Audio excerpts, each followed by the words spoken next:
In October of 2025, a man posted a photo of himself digitally edited onto a picture of Adolf Hitler. And the caption read, "Hitler was a real..."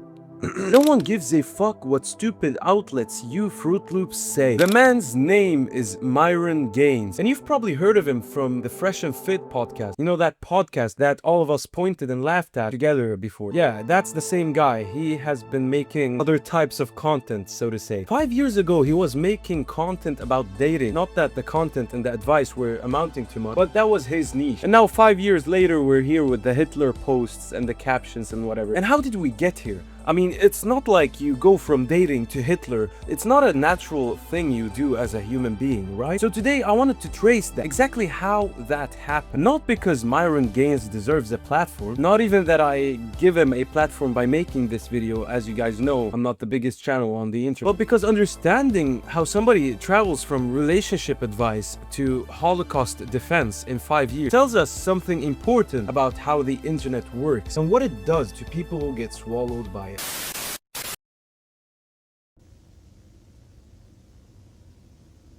I'm gonna botch his name right now, but I don't give a fuck. Maruf Fudil was born in Sudan, raised in the United States, graduated from Northeastern University with a degree in criminal justice, which honestly caught me by surprise because I wouldn't have guessed that somebody with these type of takes even has some sort of education to go along with it. Anyways, he spent years working as an agent for the Department of Homeland Security. That's a federal law enforcement career. Real credentials. But in 2020, he launched Fresh and Fit with his co-host Walter Weeks. The pitch was simple: unfiltered advice for men about dating, fitness, and finance. Young men who felt like mainstream was lying to them about how relationships work. And by 2024, the channel had over 1.5 million subscribers on YouTube. The early content was controversial but recognizable. Misogynistic talking points dressed up as brutal honesty. Women brought on to debate. Guests rating each other's value. Inflammatory, but with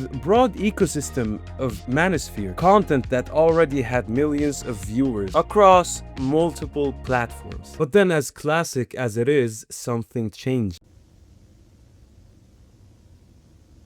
Around 2022 and 2023, the content started drifting. White nationalism streamer Nick Fuentes, a known Holocaust denier, began appearing on the Fresh and Fit podcast for multiple hours on stream. During one of those appearances, Gaines dressed up as a Hasidic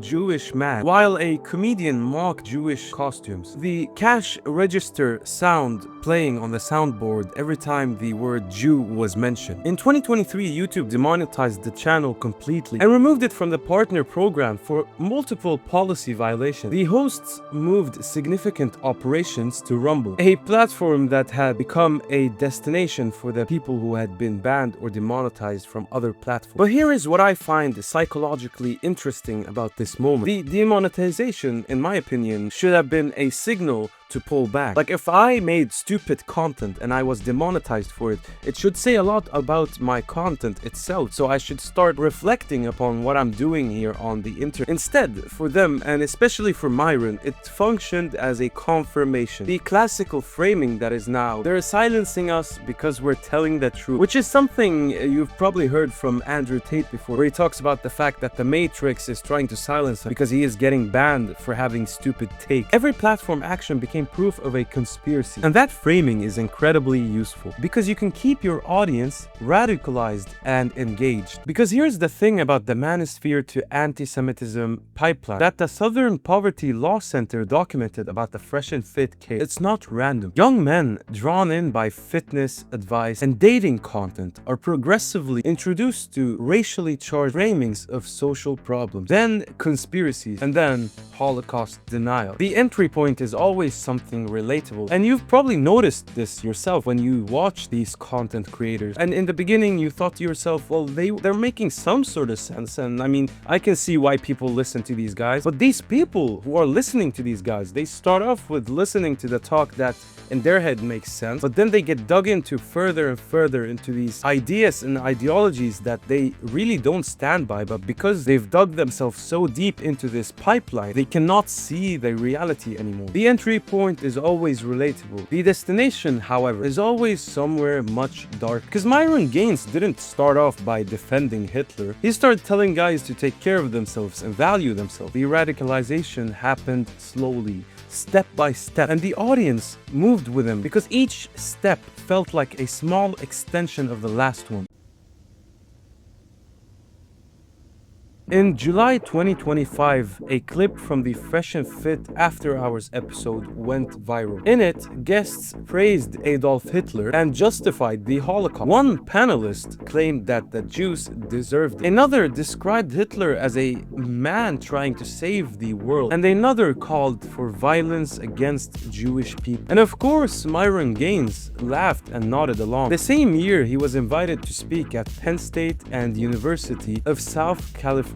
At Penn State, he opened his speech by saying, "We need to bring back bigotry and racism and everything else." He then promoted anti-Semitic conspiracy theories to a student audience, claiming Zionist fingerprints were behind 9/11 and the assassination of JFK. In 2025, he publicly defended a leaked group chat containing messages praising Hitler, posting on social media that he and his followers like Hitler, and described Hitler as a revolutionary leader that saved Germany. The SPLC designated Fresh and Fit a hate group. Media Matter, the global project against hate and extremism, and multiple other watchdog organizations documented a sustained pattern of anti-Semitic content spanning from 2023 to at least late 2025. Even Rumble deleted at least one episode, and if you guys know Rumble, you can do whatever the fuck you want on that platform. But even those guys said, you know what, this is getting out of hand. What makes Myron Gaines stick out in this space, in my opinion, is that he's a black man from a Sudanese descent, publicly defending one of history's biggest white supremacists and his ideology. He built his career partly on criticizing how black women are treated in relationships. And yet he's posting Hitler memes and hosting Holocaust denial. The psychological explanation, and the thing I came to when I was trying to understand this person, is that he didn't really believe in this all along, and he now is showing his true colors. It is that the algorithm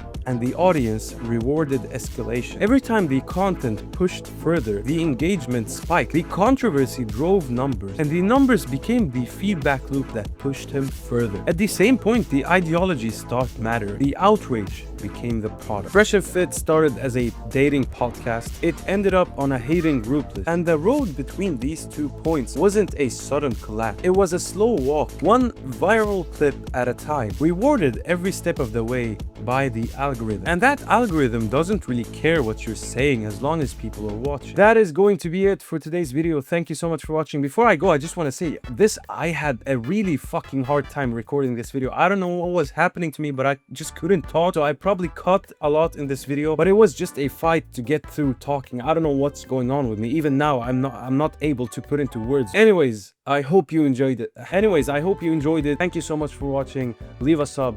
See ya.